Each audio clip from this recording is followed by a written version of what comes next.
Good morning, welcome, and thank you all for coming. The three of us are really excited to share this time with you. It is a short time, so we are going to stick around for questions afterward, and we hope this is the beginning of a discussion that we can have with you in future times as well, because it is a big topic to be covered in only 20 minutes. We have no conflicts of interest to disclose. Just briefly, a little bit of our background. We're coming together with three different standpoints and experience sets to try to share with you from the program director standpoint, from the GME standpoint, from the DIO standpoint, from residency leadership standpoint, what can we do to make sure that our trainees are having safe and effective global health learning experiences. Janis is a former program director and now is in charge of global health institution-wide at Wisconsin. I am involved with resident and student education with global health at my institution and produce the course that we're going to talk to you about a little bit later. And Jeff is a former program director as well and now is the DIO at our institution, so he's really providing that standpoint and expertise. What we want to do is spend maybe the next 20 minutes or so telling you a little bit about our experience as it relates to global health, the structure that we've incorporated at our institutions, and what we think that maybe you guys can bring home to your organizations that we find helpful.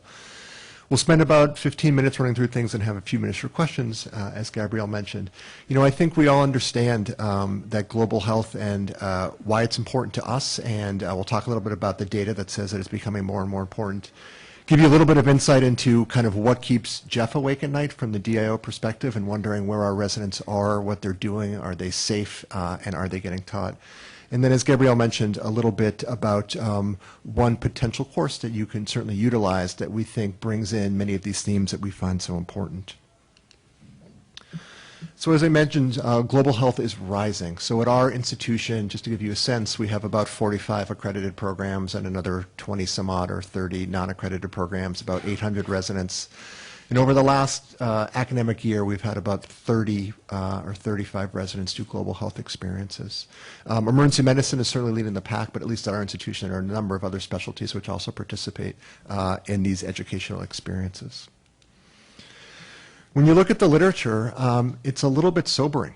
We do a relatively poor job of meeting with our residents, our trainees, our students before they do global health electives, giving them insight into what they might experience, what they might see, and what they might do, and how to prepare them to get the most out of their experience.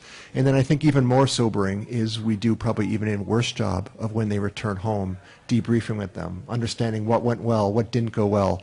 Should we send other residents to us to participate in a similar experience, or is this someplace that we should probably begin to look elsewhere if we're interested in getting that kind of experience?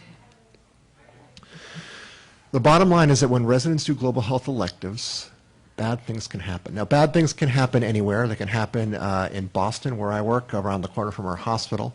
But I think there's probably increased risk when they go elsewhere. And are there things that we can do to really mitigate that risk and to set the residents up for success so that they can be as safe as possible? We talked a little bit about kind of what it means and why we think it's important, and I think the next step is a little bit more insight into kind of what keeps Jeff awake at night and probably what keeps other members of our panel awake at night. Are there things that we can do across our organization to set up a framework or an infrastructure to facilitate some of these things? And so I'm going to talk a little bit about institutional oversight. And so, as these guys said, I introduced myself as a recovering residency program director, right? Like, I was in the Program Directors Anonymous meeting last night.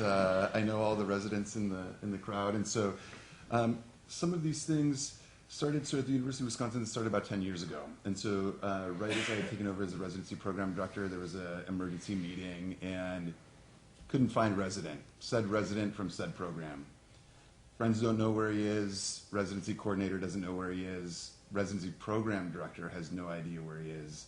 Resident is in Central America who has organized his own clinical rotation without supervision, oversight, or any sort of indemnification insurance. And so very soon thereafter, our dean and our institutional officials and our vice president of institutional affairs said, like, hey, we can do this, but we have to do this incredibly well. You guys have to figure out how you want to do this.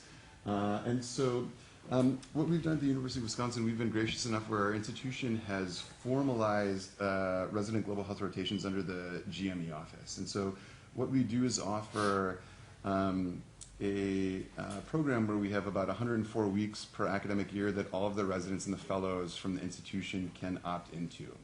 And so what this does is we've formed a larger committee that vets these residents, that basically assures that their sites are sort of safe, that assures that they are long-term sustainable partnerships, assures that the goals and objectives of these rotations are well thought out, and then also assures that we have adequate preparation for the residents to be going abroad.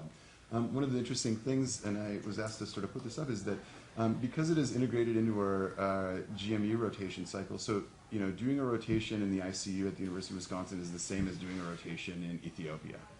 So your salary is paid for, your indemnification insurance is paid for, your med mal and your evacuation insurance. And so what it also gives us the ability to do is have all of these residents basically be released to me as the kind of program director for global health. And so we have the ability to cache materials there. So all of the online forms. So here you see sort of the global health elective application. We have almost like an affidavit from the program director and from their global health director signing off on their clinical competence, but also on their pre-trip preparation, and obviously extensive sort of rules, regulations, professionalism agreements. It also gives us the ability to sort of see who is doing what where, right? And so just like you would have your director of your ICU rotation who can see all of the people from all of the specialties, we have the ability to say, all right, Dr. Zidovetsky's in Guatemala for 2 weeks. We have all of his materials and all of his clinical evacuation insurance on there. And so it has given us a very, very good opportunity to roll it in under one centralized structure. The great thing over the course of the last 7 years, we are now many hundreds of clinical weeks in. So there have been about 30 clinical programs all the way from emergency medicine, which is leading the way, to palliative care and some of the surgical subspecialties that have been able to opt into the program. It is kind of with this that we'll move a little bit forward and talk from a DIO's perspective on what you guys can do and sort of what kind of tools you can use.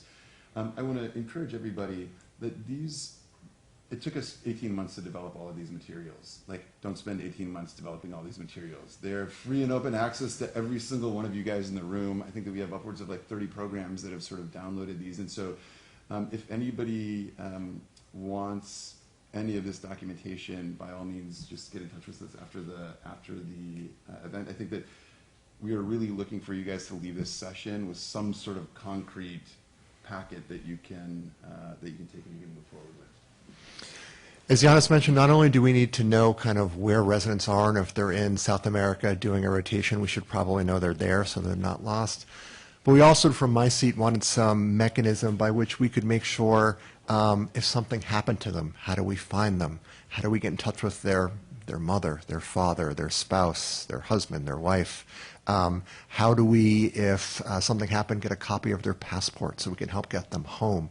The things that keep me awake at night are, not only what happens if a resident is in a foreign country and gets in a car accident and wakes up in a recovery room somewhere or an ICU somewhere, but what if they get appendicitis or a bad URI, they need to come home, or bad asthma? How do we figure this out? So what we did, our organization, Boston Medical Center, is to kind of copy and pasted a lot from what they had done in Wisconsin, in all honesty, and brought it to our organization and made it fit for us too. And we developed some pre-elective checklists. So all of our residents who want to do global health apply through a common mechanism, whether you're an emergency medicine resident, general surgery, psychiatry, infectious disease, or anything else. They apply through a common mechanism that comes through our G office. That allows a trigger for us to provide them with some global health mentorship. We have a number of experts at our institution in various specialties who have experience and expertise in global health. But it also elects us to collect a lot of data essentially that we can keep. copies of their passport, their itinerary, their emergency contact information. It lets us make sure that any appropriate vaccinations that we think they might want to get, that they should get. If there are any State Department warnings about certain countries, should we know that? It also gives us a sense of where they're going so that we can centralize some of our collective experience of, we had a general surgery resident who went there a month ago, didn't have a great experience. It probably doesn't make sense for us to have a family medicine resident follow shortly thereafter. And as important as the pre-checklist, which they have to complete 45 days before they go, there's a post-experience checklist too, and I think this probably deserves equal weight, if not more. Many of these residents, this is the first time they've done something like this. They see things, they hear things, they do things that they might not have had previous summer experience before. And we have a mechanism by which, within 2 weeks of their return, that debrief occurs. What went really well? What did you learn? What are the thoughts you have? What made you uncomfortable, nervous? What made you happy? And then also so we can centralize that experience so we can share it with our other program directors so that we don't have, there's institutional memory and institutional knowledge so that we don't have residents going to places where maybe the educational experience wasn't what we had hoped. As we put this all together, we realized there were a couple really key factors and key stakeholders we needed. We needed people with content expertise in global health, which I don't have. We needed institutional people who could help us with things like new innovations and how to set up these checklists and what's important. We needed lawyers to understand what's our institutional exposure when people go abroad, what is their personal exposure, what happens if they break their leg, and how do we get them home, and what does that look like. And importantly, we meet on a fairly regular basis. So we can review rotations, review experiences, review maybe some unforeseen consequences, things that happened on a rotation and how we might prevent something like that from happening in the future or how we might better respond to it. And I think it's kind of brought our global health community together at a very, very important level.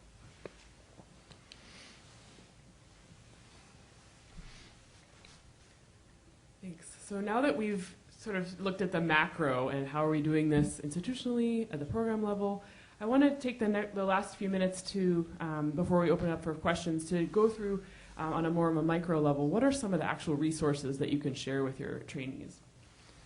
So just starting with the Practitioner's Guide to Global Health, our mission here was to create something that would be available to any trainee anywhere, from the program that has 3 residents a year, that's very small, that doesn't have many faculty mentors who do global health, or maybe none at all, to the place that has 20 global health faculty, but perhaps there's just not enough faculty mentorship to go around at that time.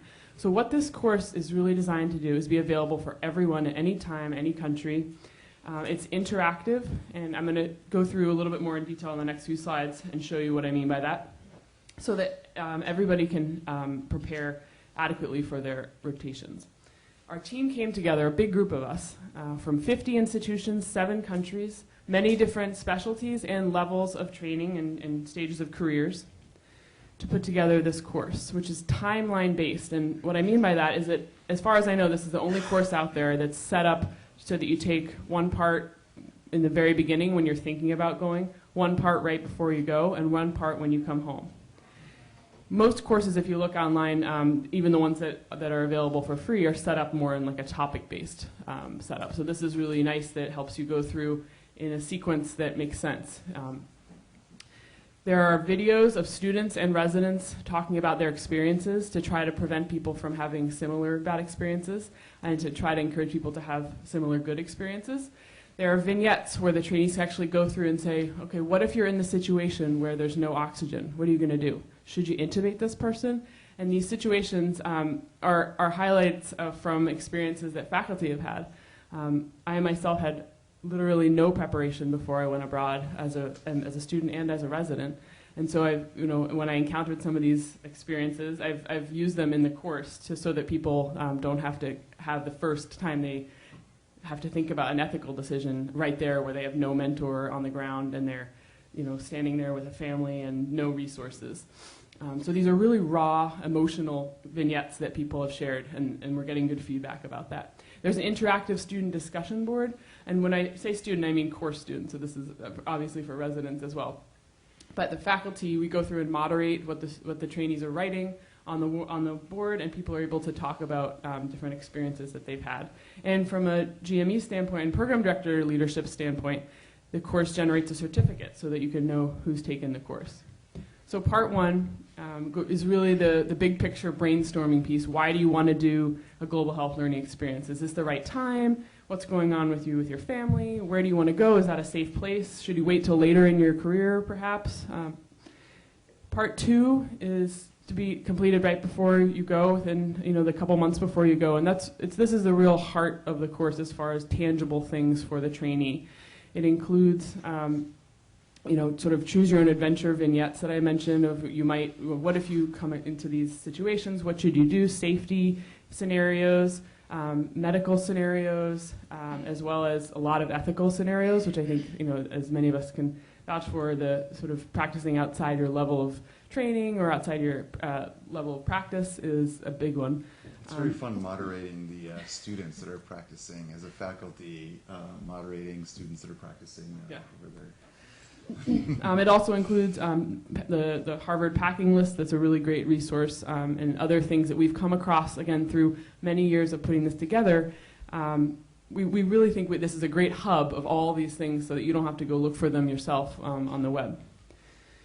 Part three, and this is the part that I'm really most excited about, because there's really, as far as I know, nothing out there to help people prepare to come home and what to do, how to process all the mental stuff that you're dealing with, how not to be feeling isolated, how to incorporate what you've learned into your practice at home, into your next phase of your career, how to advocate for your colleagues at your institution, how to stay connected with the people that you were working with over there, and how to build something more sustainable.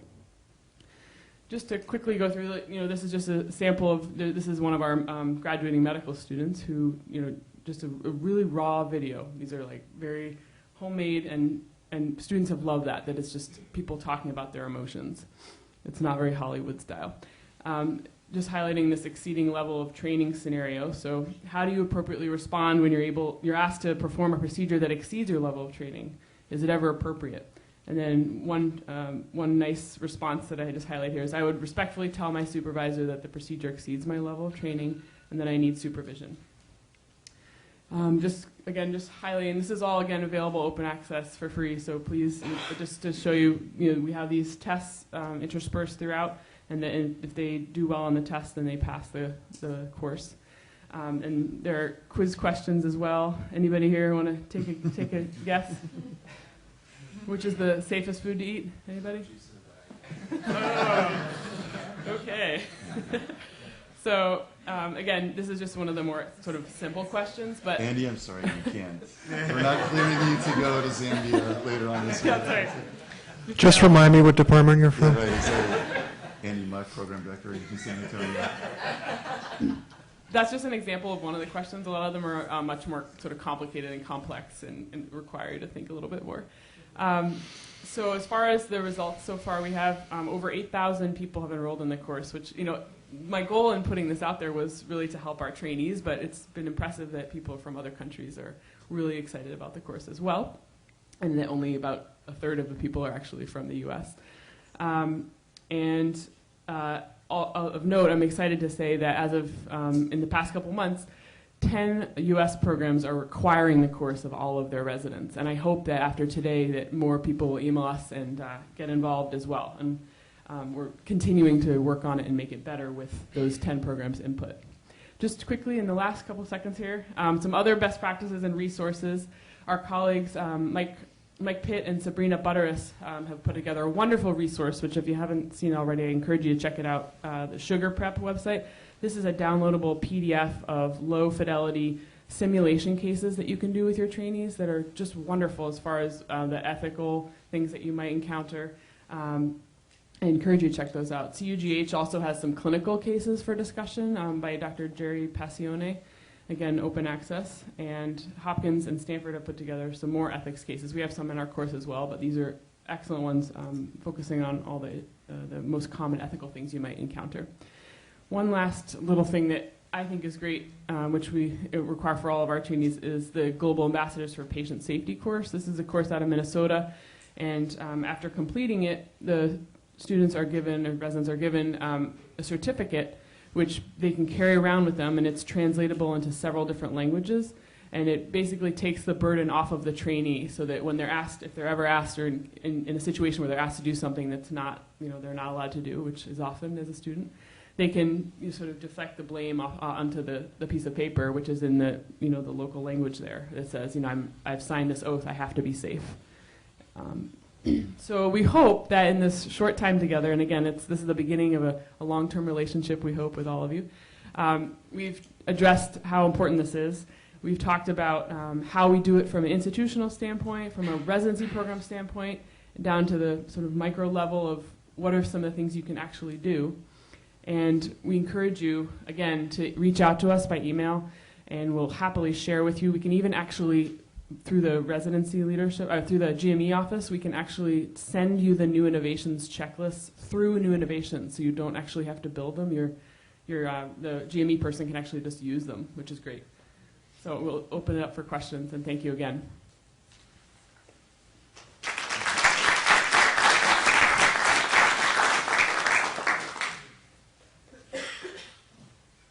Oh yes, please use the mic, because they've asked us to.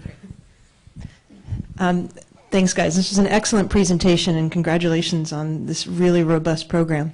I wonder, have you done any work with preparing program directors or some sort of committee at your universities to respond when students do get themselves into a difficult situation overseas or are injured or lost? Do you have a sort of an incident response team that works on a global level that way that prepares for these things? So as part of the packet, so the only way that we could figure out how to do that was, so if you think about like who's open 24/7, 365 in your hospital, who is it? Right, it's the emergency department. It's usually like the paging or the access center. And so what we did was we created a sort of a global health. So we have a sheet when they go. They're like, if anything happens, call your evacuation insurance first, log this file, and then call this number second. And so it goes through like our referral center, and they ask for the global health administrator on call, which then comes through. There's 2 of us or 3 of us that sort of share the duties of. And so what we do is we have access through MedHub to all of their stuff. So within 30 seconds, you can see like their passport, their medical. We actually make them fill out a medical history before they go that is not accessible to anybody except for their review committee. So, I mean, if you have residents that are bipolar, like you really need to know that the resident has bipolar disorder and is somewhere that you might need to manage. And so it goes through the access center or the paging system and then goes through the people that are taking the call. That's the way that we have done it at our institution.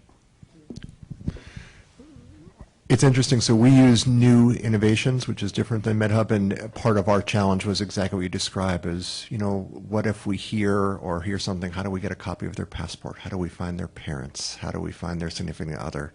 For the same sort of reasons of this is the stuff that keeps us awake at night. So centralizing all that in a web-based product where if I get a call and I'm at my kid's soccer game, I can look it up and find it, either in the middle of the night or in the middle of the day on a weekend or whatever the case may be. So something very important. If you could just walk over to the microphone, that'd be great. Thank you. Just a quick question. Thank you so much. But you mentioned evacuation insurance. Is your institution purchasing evacuation insurance and medical travel insurance for the residents? So again, our program is a little bit unique in that some of these things we negotiated on the front end. And so the institution thought that it would behoove them to sort of get indemnification insurance. And so to be perfectly honest, I think after 12 months, I thought that was going to be the hardest thing to put together. But if you think about it, if you have 800 trainees that are practicing for 13 months per year, like that's 10,000 months per year that your insurance carrier needs to cover in a place that's much more litigious than wherever they're going. So this 104 weeks, and I think I've talked to a couple of you guys, I think that it came out to somewhere it's like $10 a month was the rider to add these 100 weeks under the 10,000. And so they provided indemnification insurance, and we have a institutional like travel evacuation insurance that the institution policy pays for. Again, that's going through this program. If you are a resident, again, it's come down from the DIO and the vice president that this is the only way that you can do global health rotations, but there's still some people that sort of slip through the cracks and they're doing something on vacation. And so they are completely, if you are on vacation, it is 100% your liability. We have something similar, so we do have institutional evacuation insurance. Actually, as of this year, it's a relatively new thing for us where we could get trainees home. We've had lots of questions like, hey, I'm going on my honeymoon. Will the evacuation insurance cover me then? Interesting questions about that. We are self-insured in terms of our malpractice coverage. So our legal team, our malpractice team, has made it clear that as long as you're getting sued in a U.S. court, they will provide assistance. Theoretically, if you got sued in a court in a foreign country, our malpractice, our legal team may not provide the same support. The reality of kind of what would actually happen, it's obviously, to your point, infinitely more likely that they're going to get sued in a U.S. court for taking care of someone in our hospital than they are in another country. The reality of what might happen should that occur, we haven't really tested yet, hoping not to. Ron Perello from the Greenville Health System. I'm at a new institution building a new program. Can you give me a sense of the infrastructure you have in place of the program you just described, about the office that is doing all this tracking and the individuals that are there? Is it, as a startup, what do you think my budget should be for that infrastructure? That's a good question. It's forced volunteerism is what it is, right? I mean, I think that's how it was initially. I mean, I think that the way that it was sort of sold for us as the program directors and how it became successful and got unanimous support is your residents are going to do this. Correct. You can either do all of this stuff or I will do it for you, right? And so all the program directors are like, all right, sweet, let's get it in a centralized location so we can have some of the folks. And then I think that in year 3, the GME office allocated like a 0.25 FTE, just the administrative staff, that it is 1 day per week. Now there are 2 people that are allocated that just help work on this. So it came not from any specific department, but through the GME infrastructure. And they ask us to come back every year to do proof of concept. So you tell them kind of what's happened and successes and failures. And I think that it has become value added to the institution, so they continue to support it and grow it.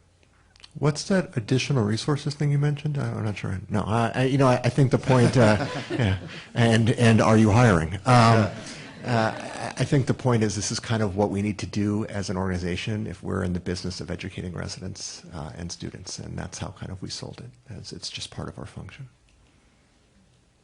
Maybe just one more, and then we'll be around afterward too. But so Andy Mock, San Antonio, and I'll confess my greatest weakness has always been juice from a bag. Wanted to highlight both.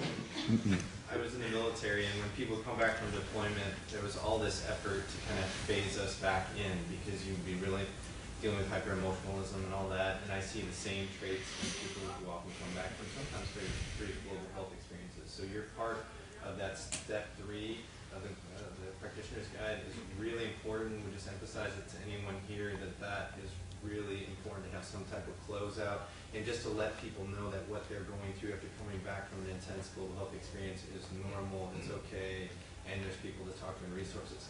My question is, how do you get, when people get back from a trip, they got what they wanted, they're good to go, how do you mandate that they actually complete that third part of the training? I send a lot of emails, but no, I mean, I try to set it up before they get back so that it's on their schedule if I can, and then they know that they can't partake in future global health rotations if they don't. I mean, that's like the GME, we won't let them go. So that's the sort of stick version, I guess. But I mean, mine are all EM residents, so if they're not answering my email, I'll see them on a shift and say, like, let's go stand by the water machine and talk for a minute. And we basically, because it's run through the GME office, it's like they have to hand in their site evaluation, their evaluation from their on-site mentor, and like a post-trip narrative, 500%, and so they can't get training credit until that's in. So like if somebody wants to graduate, you can either stay here or not stay here. It's up to you, right? And so people tend to turn it in. Thank you so much, and we'll be around afterwards for anybody else.